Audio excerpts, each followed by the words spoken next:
گناہ کو حلال سمجھنا۔ سوال: گناہ کو حلال سمجھنا کیسا؟ ایک کام ہے جو گناہ ہے، اس کو حلال سمجھنا کیسا؟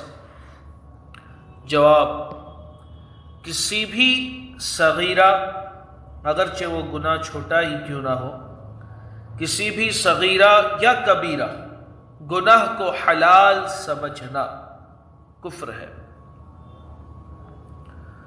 جبکہ اس کا گناہ ہونا، جس چیز کے بارے میں کہا جا رہا ہے اس کا گناہ ہونا دلیل قطعی سے ثابت ہو۔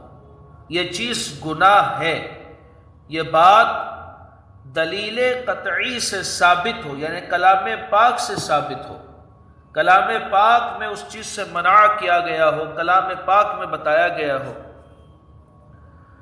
اسی طرح گناہ کو ہلکا سمجھنا بھی کفر ہے۔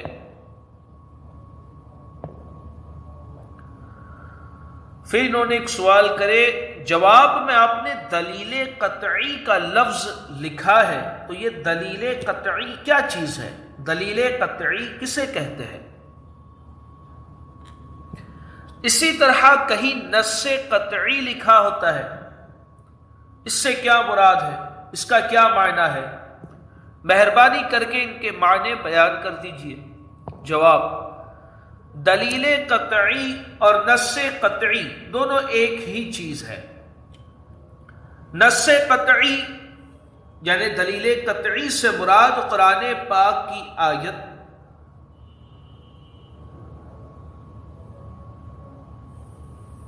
یا حدیث متواتر ہوتی ہے۔ حدیث متواتر کے تعلق سے ہم نے پڑھے تھے کہ وہ احادیث کہ جس کے ہر زمانے میں اتنے راوی ہو کہ اس کا جھوٹ ہونا عقلاً محال ہو، یعنی اس کا جھوٹ ہونا ممکن ہی نہ ہو، ہر زمانے میں اس حدیث کے اتنے راوی ہو، یہ حدیث متواتر۔ ہم نے حدیث متواتر کی تعریف پڑھے ہوئے ہے نا؟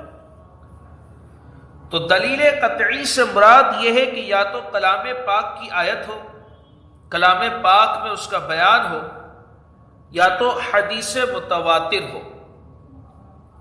اور اگر آیت اور حدیث متواتر کی دلالت بھی قطعی ہو تو اس سے قطعی طور پر فرضیت ثابت ہوتی ہے۔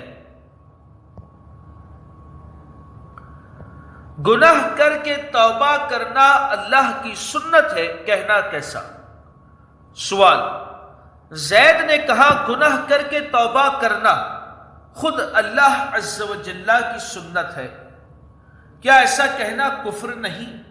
جواب: ضرور کفر ہے۔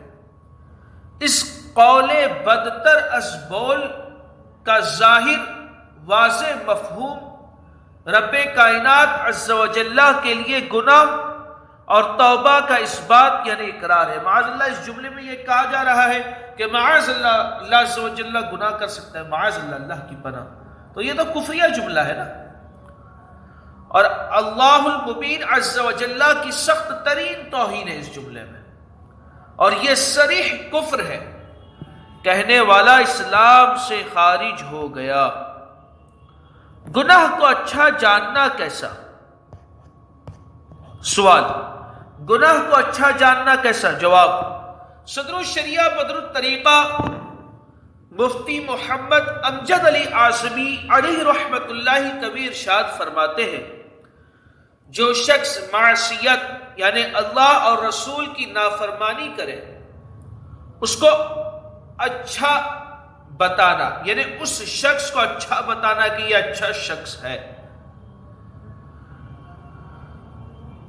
اس کے یہ معنی ہوتے ہیں کہ گناہ گناہ نہیں، اور جس گناہ کا ثبوت نص قطعی سے ہو اس کے معصیت ہونے کا انکار کفر ہے۔ مثلا شرابی، جواری، چور وغیرہ ہم سب ہی اچھے ہو تو یہ افعال گناہ نہ ہوئے، اور ان کو گناہ نہ جاننا قرآن مجید کا انکار ہے۔ واپس سے یہ جواب پڑھتا ہوں،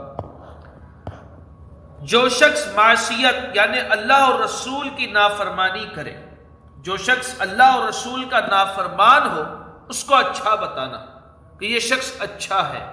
اگر وہ شرابی ہے تو بھی کہہ رہے ہیں کہ اچھا شخص ہے، جواری ہے تو بھی کہہ رہے ہیں کہ اچھا شخص ہے۔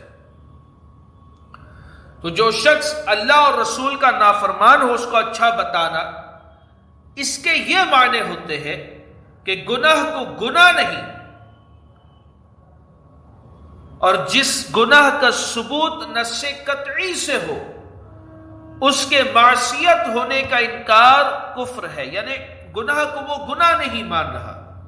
اور جس گناہ کا جس کے بارے میں نص قطعی ہو کہ یہ چیز گناہ ہے، اس کا انکار کرنا کفر ہے نا؟